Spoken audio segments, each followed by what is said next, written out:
आपण पाहणार आहोत प्लास्टिक आणि पर्यावरण याच्या संदर्भात आपण आता माहिती घेणार आहोत. बघा इथे दिले आहे काही पदार्थाचे नैसर्गिकरित्या विघटन होते व त्यांना विघटनशील पदार्थ म्हणतात. आता हा जो आपला पाठ आहे विघटन आणि अविघटन हा देखील मुलांना पाठ आहे. 6वीच्या विज्ञान विषयामध्ये आपण शिकलेलो आहोत की विघटनशील पदार्थ कोणते आहेत आणि अविघटनशील पदार्थ कोणते. म्हणजेच आपण त्याला दुसरी बाजू बोलली की द्रवणीय पदार्थ कोणते आहेत आणि अद्रवणीय पदार्थ कोणते आहे तेही देखील आपल्याला पाठ झाले आणि आपण हे मुलांना प्रयोगाच्या माध्यमातून देखील आपण सिद्ध केलं होतं की जे विघटनीय पदार्थ किंवा द्रवणीय पदार्थ अद्रवणीय पदार्थ.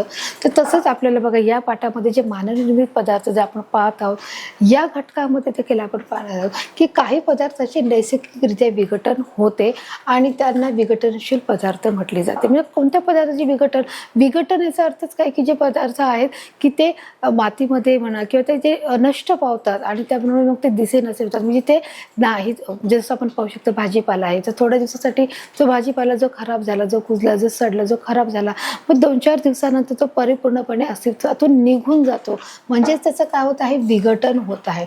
आणि म्हणून त्यांनी सांगितले जे काही पदार्थाचे हे नैसर्गिकरित्या म्हणजेच आपोआप त्याला कोणत्याही प्रकारची प्रक्रिया करावी लागत नाही ते नैसर्गिकरित्या विघटन होतात त्यांनाच आपण काय म्हणत आहोत विघटनशील पदार्थ म्हटले जातात.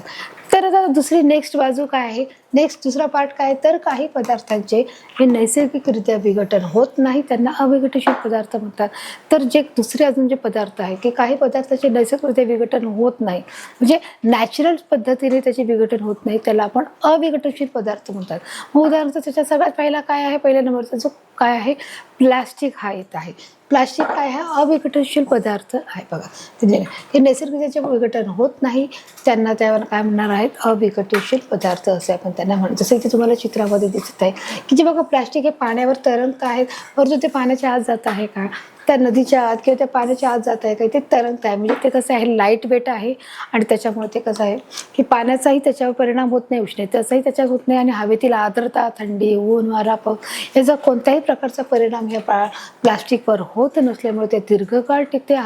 त्याला नष्ट होण्यासाठी हजारो वर्षांचा हा कालावधी लागत आहे. आणि अशा प्रकारे बघा हे चित्रात तुम्ही स्पष्ट बघू शकता. भाजीचे 1 ते 2 आठवड्यामध्ये विघटन घडून येते तर सुती कापडाला आणि लाकडाला 10 ते 15 वर्षे लागतात.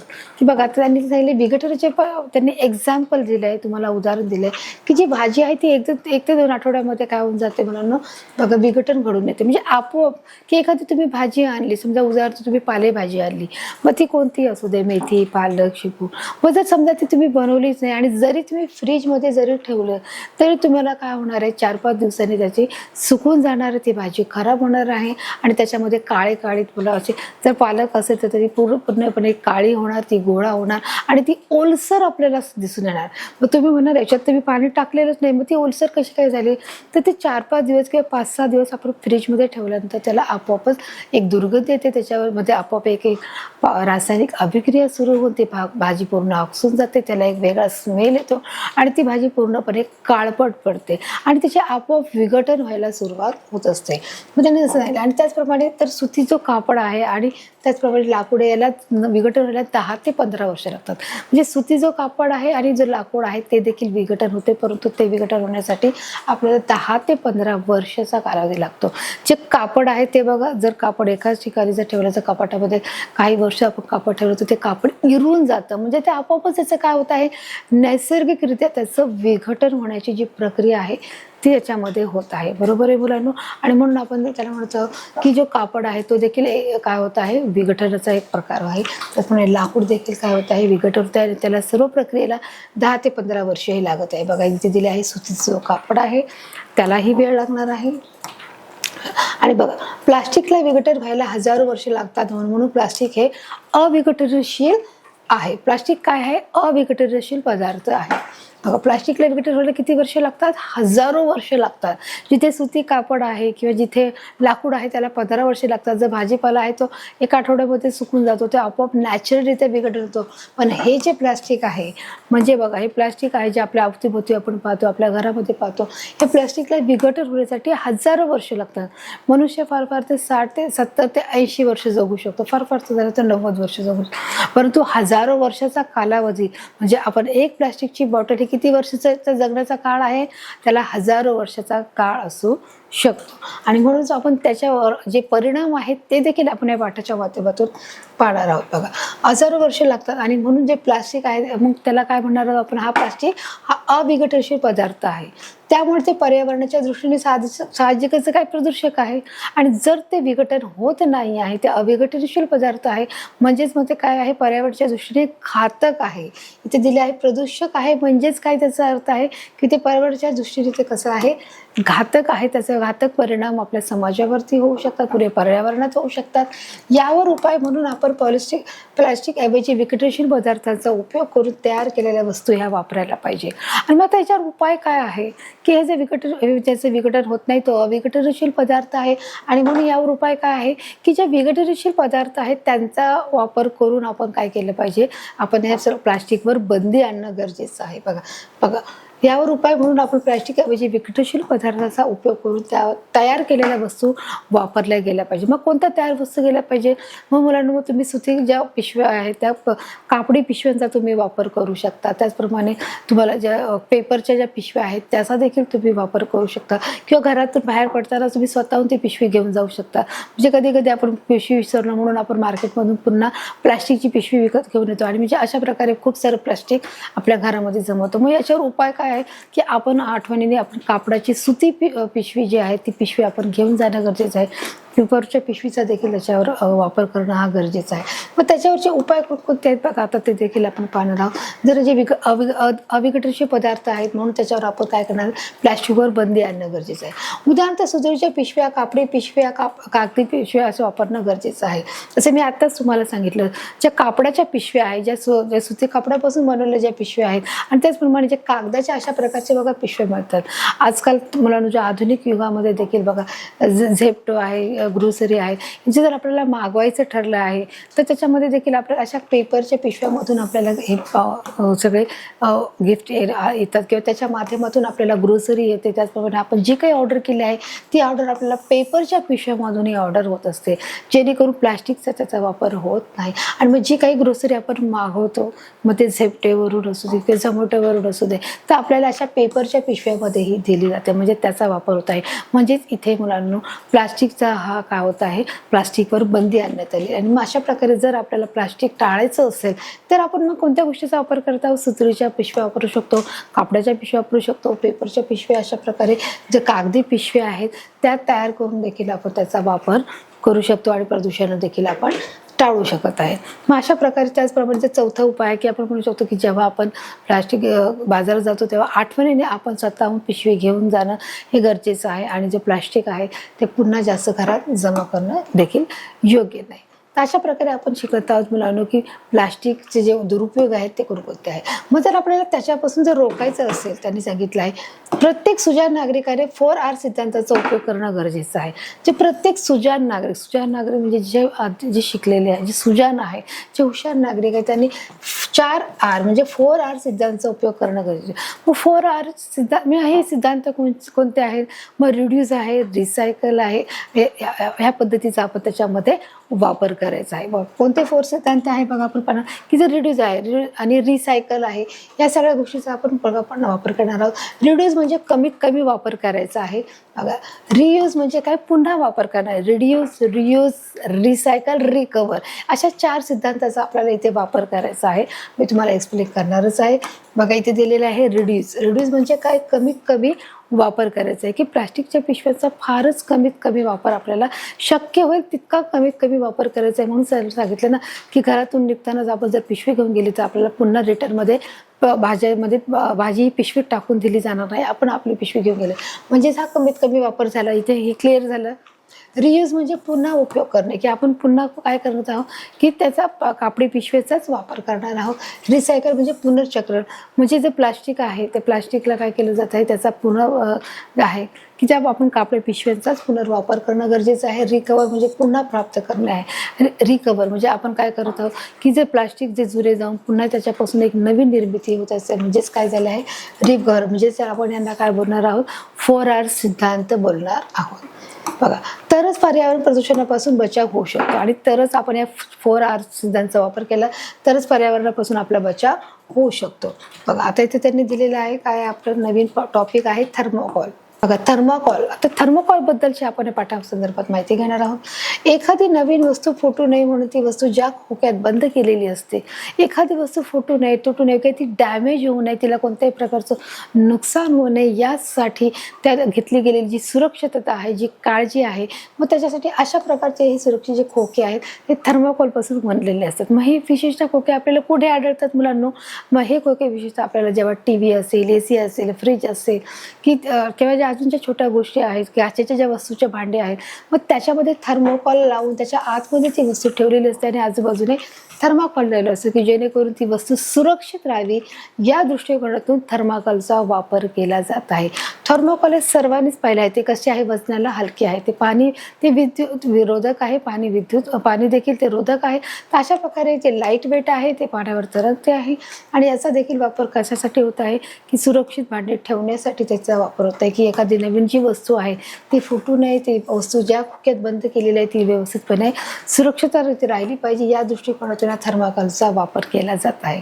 इथपर्यंत क्लिअर आहे? हे तुम्हाला समजलं असेल. हा टॉपिक खूपच सोपा आहे, याच्यामध्ये न समजण्यासारखं काहीच नाही आहे. तर अशा प्रकारे आपण जे थर्माकॉल बद्दल आहे त्याची माहिती आपण इथे घेतलेली आहे की कशा प्रकारे बघा ते खोके हाताळताना त्या वस्तूला इजा पोहोचू नये म्हणून ती आणखीन एका आवरणात असते. ते आवरण म्हणजे थर्माकॉल की जे खोके हाताळताना त्या खोक्याला कोणत्याही प्रकारची इजा पोहोचू नये आणि म्हणून त्यासाठी आणखीन एक आवरण असते, त्यालाच आपण काय म्हणत आहोत? थर्माकॉल बोलत आहोत. मग आता थर्माकॉलपासून बऱ्याच गोष्टी बनवल्या, जसं जर तुम्ही चित्रामध्ये पाहू शकता की आपण जेव्हा बाहेर जेवायला जातो तेव्हा जेवणामध्ये देखील जे पंतरवड्या असतात आजकाल ते पूर्णपणे पूर्वीचे गावे असतात ते केळीच्या पानापासून बनवले जे पंतरवडे असे किंवा ते ताट असायचं, पण नंतर मग त्याच्यामध्ये ते पत्त्यांनी शिवून केलेलं असायचं की जे मोठे मोठे जे पानं आहे झाडाची त्याच्यापासून शिवून केलेलं असायचं.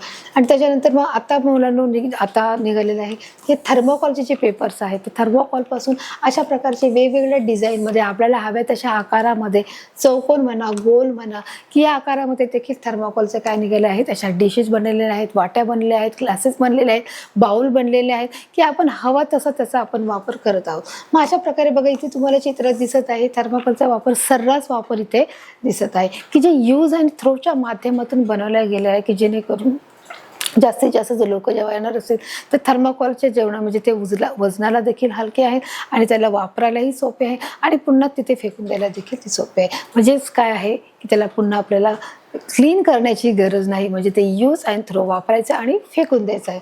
मग अशा माध्यमातून जे थर्माकॉल आहे त्याच्या विविध वस्तू ह्या बनवल्या गेलेल्या त्या वस्तूंचा देखील मानव काय करत आहे? वापर करत आहे. बऱ्याच ठिकाणी जेवणावेळेसाठी जी प्लेट वापरतात ती थर्माकॉलपासून बनवलेली आहे. जसं मी आत्ताच सांगितलं की बऱ्याच वेळा आपण जेव्हा जेवणामध्ये जातो किंवा जेवणावळीमध्ये जातो, लग्न समारंभात जातो किंवा एखाद्या कार्यक्रमात जातो त्यावेळेस आपल्याला या थर्माकॉलचा वापर आपल्याला दिसतो की जे डिश आहे, ग्लास आहे, बाउल आहे, प्लेट आहे, या सगळ्या ज्या वस्तू आहेत त्या थर्माकॉलपासून या बनलेल्या आपल्याला दिसून येत आहे. या सगळ्या वस्तूचा देखील मानव काय करत आहे? वापर करत आहे. आणि ह्या गोष्टी कशापासून बनलेल्या आहेत मुलांनो? तर ह्या सर्व ज्या गोष्टी आहेत थर्माकॉलपासून बनल्या आहेत. थर्माकॉल म्हणजेच पॉलिस्टराईन या संश्लिष्ट पदार्थाचे एक रूप आहे आणि थर्माकॉलच म्हणजेच काय आहे आपण म्हणणार आहोत? पॉलिस्टराईन म्हणणार आहोत. म्हणजेच काय ते पॉलिस्टराईन आहे आणि हा कोणता पदार्थ आहे? संश्लिष्ट पदार्थाचं देखील हे एक प्रकारे रूप आहे.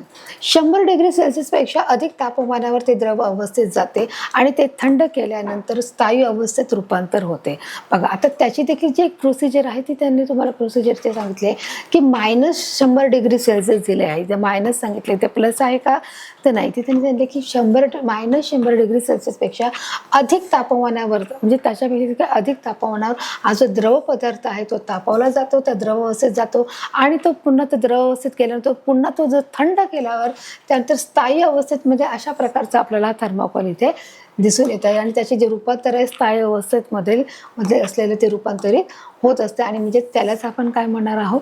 थर्माकॉल अवस्था असे म्हणणार आहोत की जो विविध रूपामध्ये आपल्याला इथे दिसत आहे, विविध टाक्यांमध्ये देखील दिसत आहे.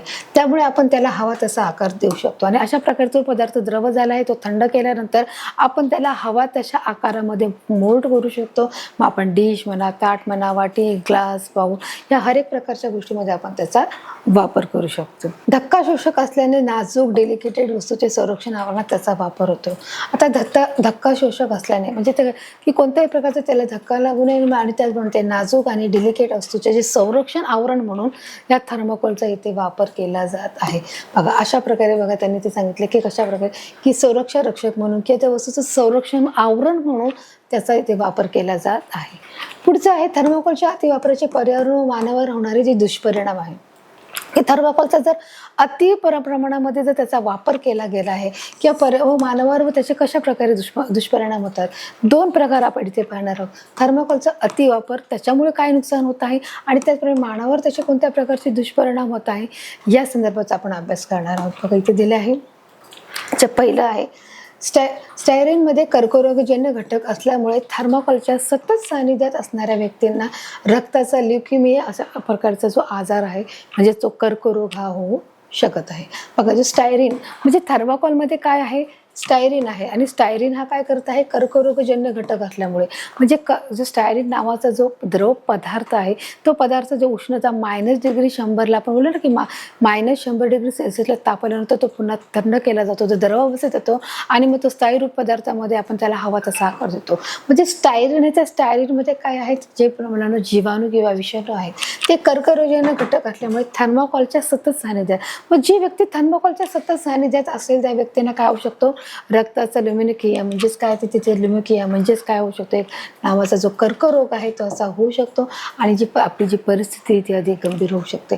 मग अशा प्रकारे हा एक भयंकर जो आजार आहे देखील या स्टायरीनमुळे देखील होऊ शकतो आणि तो थर्माकोलच्या सानिध्यात राहिलेल्या व्यक्तीला होऊ शकतो. हा जो पहिला जो आहे व लिफिमा म्हणजेच काय या प्रकारच्या कर्करोग होण्याची जी शक्यता आहे. मग त्या कर्करोगाचं नाव काय आहे लिफोमा हा जो कर्करोग आहे म्हणजेच बघा इथे इंग्लिशमध्ये दिले आहे लिफोमा ह्या प्रकारचा जो कर्करोग आहे तो कशामुळे होत आहे थर्माकोलच्या सतत सानिध्यामुळे होत आहे. हा एक आपला जो पहिला घटक सांगितला आहे की जे दुष्परिणाम आहेत ते सांगितले आहे. दुसरा दुष्परिणाम काय होत आहे नैसर्गिक पद्धतीने थर्माकोलचे विघटन होण्यासाठी खूप मोठा कालावधी लागतो. हे देखील आपण सुरुवातीला पाहिलं आहे की जर एका थर्माकोल म्हणा किंवा एखादं प्लॅस्टिक म्हणा हे नष्ट होण्यासाठी हजारो वर्षाचा कालावधी लागत आहे. म्हणजेच काय आहे की नैसर्गिक पद्धतीने म्हणजे आपले नॅचरल आपण बोलतो ना की स्वतः आपण समजा एखादी जर भाजी आहे की आपण काय करतो की एखादा आपण कृत्रिम पद्धती आणि नॅचरल पद्धती की जसं भाजी आहे भाजीपाला हा स्वतः नॅचरल पद्धतीने तो खराब होऊन त्याचं विघटन होत आहे. त्याचप्रमाणे हा नैसर्गिक पद्धतीने जर विघटन व्हायचं असेल तर त्याला थर्माकोलचे विघटन होण्यास खूप मोठा कालावधी लागतो. मग याचं दुसरं उदाहरण आहे प्लास्टिक आहे. जसं प्लास्टिकला देखील विघटनाला हजारो वर्षे लागतात तसं थर्माकोलला देखील हजारो वर्षे लागतात. बराच मोठा हा कालावधी इथे लागत आहे आणि अशा प्रकारे बघा इथे थर्माकोल जाळला आहे हे आपण दुसरा परिणाम पाहिलेला आहे आणि म्हणून बरेचसे लोक त्याला जाळू नष्ट करणे हाच उपाय समजतात. परंतु पर्यावरणाच्या दृष्टीने तो अतिशय घातक उपाय आहे आणि मग तो पटकन विघटन होत नाही म्हणून लोक काय करतात त्याला जाळून टाकतात. आणि बघा इथे चित्र तुम्हाला दिसत आहे जो थर्माकोल आहे तो काय केला इथे जाळलेला आहे आणि जाळल्यामुळे त्यांना असं वाटतं की आता थर्माकोल नष्ट झालेला आहे. परंतु त्याच्यामध्ये स्टायरीन नावाचा जो घटक आहे त्याच्यामुळे काय होतं कर्करोग होते आपला पहिला परिणाम पहिला.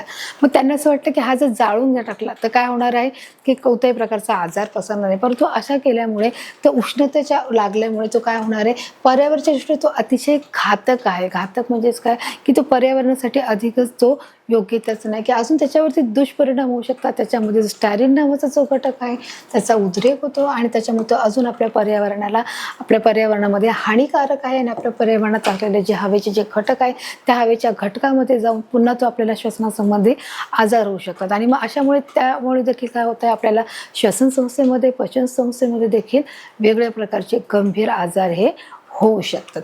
पुढे आपण पाहणारच आहोत. तर अशा प्रकारे बरेचसे लोक त्याला काय करतात जाळून टाकतात आणि त्या पर्यावरणाच्या दृष्टीने कसे आहे अतिशय घातक पद्धतीची किंवा गंभीर स्वरूपाची ही प्रकारची बाब आहे. कारण थर्माकोलच्या ज्वलनामुळे विषाणू वायू ते बाहेर पडतात. जसे मी आत्ताच सांगितलं की त्याच्यामध्ये जो वायू आहे तो वायू हवेमध्ये मिसळला जातो आणि हवेमध्ये मिसळल्यामुळे की श्वसनाच्या माध्यमातून तो पुन्हा आपल्या शरीरामध्ये आत प्रवेश करतात आणि त्याच्यामुळे श्वसनासंबंधीच्या समस्या म्हणा पचन संस्थेच्या समस्या ह्या आपल्या त्याच्यामध्ये कारण त्याच्यामध्ये स्लायक्लिन नावाचा जो वायू जो घटक आहे तो त्याच्यामध्ये मिक्स असतो. आता जो तिसरा घटक आहे बघा पाहणार आहोत समारंभामध्ये जेवण पाणी चहा यासाठी लागणारे पंत्रवळ्या व कबुलास थर्माकोलपासून बनवलेले असतात. आता जो समारंभामध्ये जे हर एक प्रकारचे जे कार्यक्रम आयोजित केले जातात तर मोस्ट ऑफ द काय केले जातं घरामध्ये स्टीलच्या भांड्याचा आता सहसा वापर होत नाही.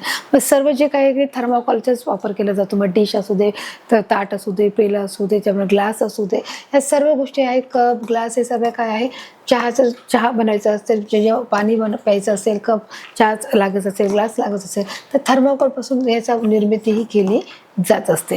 आता त्याच्यात एक विशेष गोष्ट काय आहे बघा, आता आपण पाहणार आहोत की त्या थर्माकोलमध्ये ठेवलेले जे काही वस्तू आहे, पाणी आहे, चहा आहे किंवा भाजी आहे, ती भाजी बघा त्याचा परिणाम आरोग्यावर होतो. मग या सर्व गोष्टीचा परिणाम आरोग्यावर कशा प्रकारे होतो?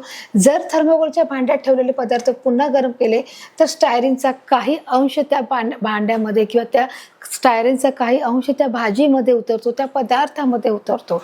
जे बघा त्यांनी सांगितले, जर थर्माकोलचा हा ग्लास आहे, या ग्लासला जर आपण उष्णता दिली, याच्यामध्ये पाणी आहे आणि या पाण्याला जर आपण उष्णता दिली तर काय होणार आहे, स्टायरीनचा थोड्याफार प्रमाणात जो अंश आहे त्या पाण्यामध्ये उतरणार. हे पाणी आपण पिणार आणि साहजिकच मग आपल्याला देखील वेगवेगळ्या प्रकारचे हे आजार होऊ शकतात. आणि म्हणून त्यांनी सांगितलेलं आहे की जर थर्माकोलच्या भांड्यात ठेवलेले जर पदार्थ पुन्हा गरम केले तर स्टायरीन नावाचा काही जो अंश आहे तो देखील त्या पाण्याला लागत असतो आणि त्या अन्नपदार्थामध्ये विरघळण्याची जी शक्यता असते, त्यामुळे अपाय होण्याची शक्यता असते. आणि तो जो स्टायरीन आहे, त्या स्टायरीन त्या अन्नपदार्थामध्ये विरघळला जातो आणि आपल्या शरीराला देखील हा प्रकार आहे तो घातक आहे आणि त्यामुळे अपाय होण्याची देखील शक्यता आहे. म्हणजे वेगवेगळ्या समस्या किंवा गंभीर आजार निर्माण होण्याची देखील शक्यता आहे.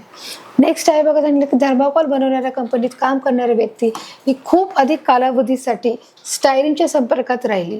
आता एखादी जी कंपनीच आहे की जे थर्माकोल बनवत आहे, जे हर एक प्रकारचे जे थर्माकोल तिथे बनवत आहेत किंवा डिश, ग्लास, कप असे सगळे काही बनवत आहे, मग त्याच्या सतत संपर्कात राहिल्यामुळे देखील त्या व्यक्तींना आजार होत आहे, त्रास होत आहे. बघितलेले थर्माकोल बनवणाऱ्या कंपनीत काम करणारे व्यक्ती देखील खूप कालावधीसाठी म्हणजे खूप दिवसापासून, खूप वर्षापासून जो काम करत आहे आणि म्हणजे त्याचा अर्थ तोच काय होत आहे, थर्माकोलच्या संपर्कात नाही तर स्टायरीनच्या संपर्कात येत आहे. आणि जो स्टायरीन हा जो घटक आहे साहजिकच आहे त्याच्यापासून कर्करोग होत आहे, हे आपल्याला सांगितलेलंच आहे. तर त्या व्यक्तींना देखील काय होऊ शकतं बघा, इथे डोळ्याचा त्रास होऊ शकतो, श्वसन संस्था, पचन संस्था हा आजार उद्भवण्याची शक्यता आहे. म्हणजे किती घातक परिणाम होणार. स्टायरीन हा जो घटक आहे या थर्माकोलमध्ये असल्यामुळे आणि जे अशी जर व्यक्ती जर बऱ्याच कालावधीपासून त्याच्या संपर्कात असेल तर त्या व्यक्तीला कोणते आजार होणार आहे, डोळ्याची समस्या निर्माण होणार आहे, श्वसनासंबंधाची समस्या निर्माण होणार आहे आणि त्याचबरोबर पचन संस्था देखील होणार आहे, म्हणजे डायजेशनची समस्या होणार आहे. तर अशा प्रकारे सर्व समस्या उद्भवण्याची शक्यता असते. आणि म्हणजे याचं कारण काय आहे की थर्माकोलच्या संपर्कात ही व्यक्ती जास्त राहिल्यामुळे देखील त्यांना त्रास होत आहे. त्याचप्रमाणे जो चौथा घटक आहे बघा, गर्भवती महिलांना गर्भपात होण्याची देखील धोका संभवतो. म्हणजे किती डेंजरस गोष्ट आहे मुलांना बघा, की अशी जर व्यक्ती असेल की जी प्रेग्नेंट आहे आणि ती व्यक्ती देखील पुन्हा या थर्माकोलच्या संपर्कात असेल तर स्टायरीन नावाच्या या घटकामुळे देखील तिचा गर्भपात देखील होण्याची शक्यता असते. आणि म्हणूनच आपण ह्या सर्व थर्माकोलपासून आपण दूर राहणं गरजेचं आहे. म्हणजे त्या बघा आपल्या घरी जर थर्माकोल आला तर मुलं काय करतात, थर्माकोलनी खेळत राहतात, त्याला मध्येच म्हणजे त्याच्यापासून ते थर्माकोल आहे ते तोडण्याचं काम करतात, त्याच्यावर ड्रॉइंग करत राहतात, थर्माकोलचे छोटे छोटे जे पार्टिकल आहेत ते उडवायचं काम करतात. म्हणजे तो हाताला लागला जातो. मग काही अंश जर आपल्याला हाताला लागला तर साहजिकच जे थर्माकोलचे जे स्टायरीन जो घटक आहे तो आपल्या हाताला साहजिकच लहान मुलाच्या हाताला चिकटला जातो. मग त्यासाठी देखील विशिष्ट आपल्याला साबणाने व्यवस्थित हात धुवून तो स्वच्छ करून मगच आपण ते जेवण करणं गरजेचं आहे, जेणेकरून ते स्टायरीन हा घटक पोटामध्ये जाता कामा नये, जेणेकरून जसं आपण आत्ताच पाहिलं की ती डोळे, श्वसनसंस्था आणि पचनसंस्था यांना आजारी पडू शकतं, आपल्याला विकार होऊ शकतात. त्याचप्रमाणे ते बघा सांगितले गर्भवती महिलांना देखील धोका आहे. दररूप स्टायरीनमुळे त्वचा भाजण्याचा देखील धोका असतो. आणि नेक्स्ट आहे की जे स्टायरीनमुळे काय होत आहे, जी त्वचा भाजण्याचा देखील काय होतं, खूप मोठ्या प्रमाणामध्ये धोका होतो, कारण त्याला तापवले जाते, त्याचे द्रवरूपामध्ये रूपांतर होत असते आणि म्हणून देखील भाजण्याची देखील शक्यता असते, असं आपण इथे सांगितलेलं आहे. अशा प्रकारे एक मोठी कंपनी आहे बघा, पाहिलं आहे.